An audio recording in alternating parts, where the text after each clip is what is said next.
Hello, watch lovers. The Watch Guy. Hope you're enjoying my shorts with different music. This is something I've been trying to talk to folks about for some time. There's always which is better, which is not. I don't have a dog in this fight. Seiko, Grand Seiko, GMT, as you see here, and I have my old reliable 2006 Rolex Submariner, service perfect, gold and steel. Just want to touch on some things about these watches that usually when you go to the store and look at them don't really catch the eye. This Rolex is 16613. If you first glance you look at it, it's beautiful weight, awesome bezel,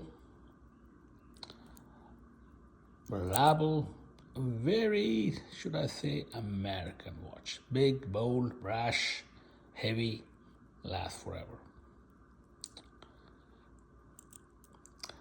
Look at the fine print and look at the hour marker and the minute marker. The date window, of course, with the Cyclops. The second, how it glides, because obviously the movement is north of 2800 beats per second, so you can't really see the seconds glide through. Look at the crown,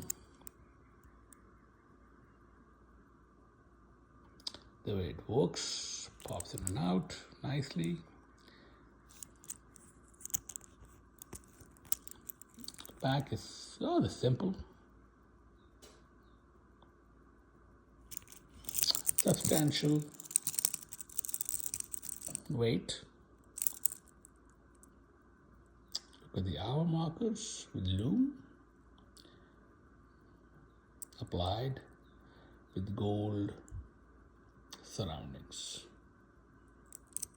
All right, let's put this baby aside. Let's go to 2008-12 Grand Seiko GMT. This is a quartz model. The bezel is non-mobile. First glance, you look at it and say, yeah, it's a good watch. Less substantial than the Rolex. But then again, you notice the subtle differences.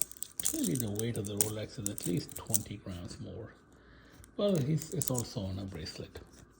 The bracelet on the Grand Seiko arguably is not the best, so I put it on a red leather strap, which suits it fine. But look at the details here. Of course, a bright blue, almost black dial. I would say to Grand Seiko, hey, make it lighter blue. Look at the date window.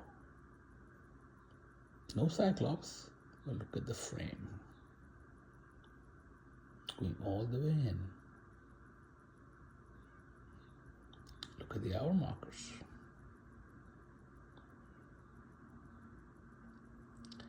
See the lume, a small indent in the hour marker, which is applied, of course. And the second is every second it clicks. It doesn't glide, it gives you second by second, because of course it is a quartz. Clearly more accurate than any mechanical watch. This one's accuracy is, I would say, 10 to 15 seconds per year. I might be wrong with that, but that's what I read.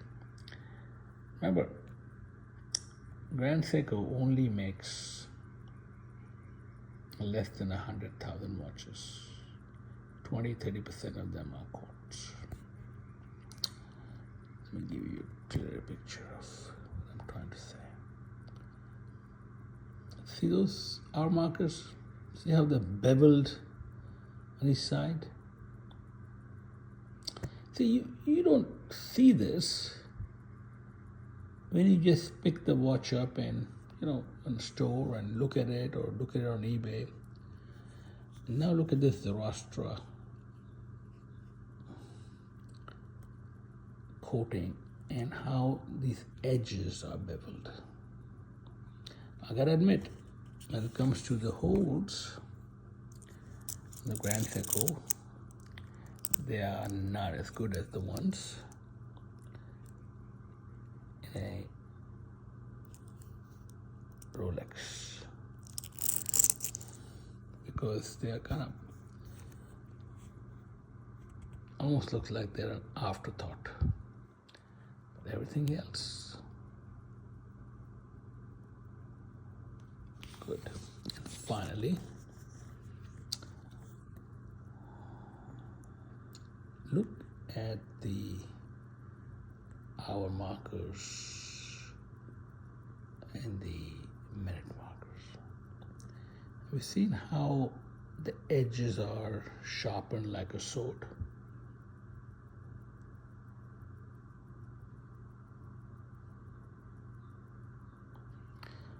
All this in a watch used that cost me less than $2,000.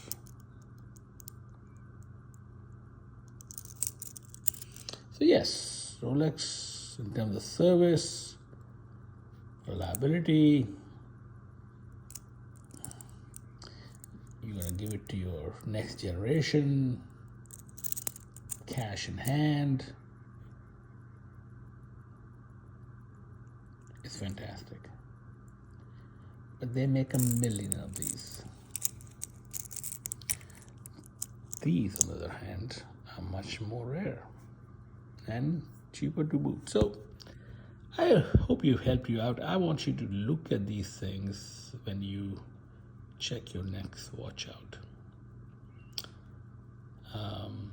Unless you go to the store with a loop or a magnifying glass, these things escape you. Please do that, and you'll enjoy the finer parts of your watch even more. Thank you.